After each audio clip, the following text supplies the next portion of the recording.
Hello everyone, কেমন আছো সবাই? তো সেদিন ছিল আমার দিদি আর দাদা ভাইয়ের 6th অ্যানিভার্সারি। আর ওই দিন আমি এমন এক কাণ্ড ঘটিয়েছি, পারলে তো আমার সাথে ওরা সম্পর্কই নষ্ট করে দেয়। একটা কাজ করি, শুরু থেকে শুরু করি।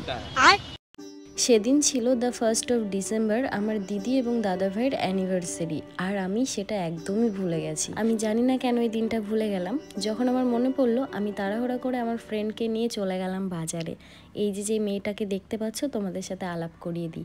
ওর নাম হলো বিনিতা। ও আমার খুব ভালো একজন বন্ধু, আর সম্পর্কে আমার দিদির ননদ। আমরা দুজনে মিলে প্ল্যান করে বেরিয়ে পড়েছিলাম কি কি করা যেতে পারে। আর সাথে আমার ঘরের সমস্ত খাবার শেষ, নিত্যদিন আমি যা খাই, সবজি বাজার, তো সমস্ত কিছু কেনাকাটা করে এত বড় একটা বিল বানিয়েছিলাম আমি।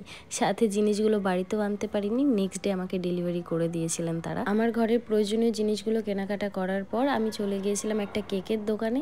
সেখান থেকে দিদি আর দাদা ভাইয়ের জন্য একটা কেক নিলাম, আর সেলিব্রেশন করার জন্য যা যা প্রয়োজন সেগুলো এখন আমি যাবো দিদি বাড়িতে। তারপরে হঠাৎ করে মনে পড়লো, আজ তো আমার দিদি দাদা ভাইয়ের অ্যানিভার্সারি, তাহলে ওদেরকে আবার আমি বিয়ে দেবো। তাই মালা বদল করাবো বলে মালা নিয়ে নিয়েছি আর সিঁদুর নিয়ে নিয়েছি।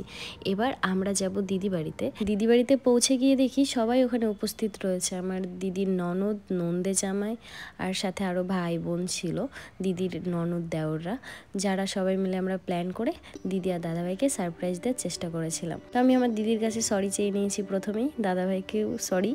আমি ভুলেই গেছিলাম একদম, যেটা আমার একদমই করা উচিত হয়নি। কারণ এই দিনটা আমার কাছেও ভীষণ স্পেশাল, কারণ এই দিনে আমি আমার দাদাভাইকে পেয়েছিলাম।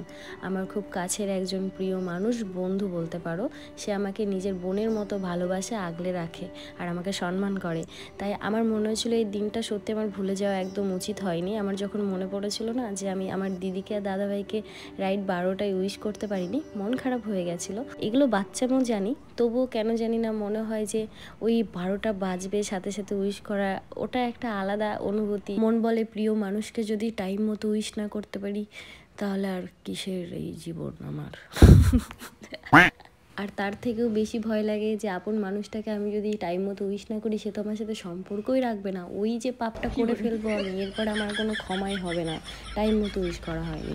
আমার দিদি শিওর রেগেছিল আমার উপরে, রাগটা উপড়াতে পারিনি, কারণ আমি গিফট নিয়ে ওর ঘরে ঢুকেছিলাম। সিরিয়াসভাবে কথা বলতে বলতে কখন যে আমি ভয়েসে ছ্যাবলামো করতে শুরু করলাম, এটা আমি নিজেই ধরতে পারলাম না। মানে বুঝতে পারছো আমার মুডের মাখি সাকা নাকা। চলো আবার আসল টপিকে ফিরে আসি। তোমরা কি একটা জিনিস নোটিস করলে ভিডিওতে, আমার দাদা ভাই কিসের থেকে কি বার করলো?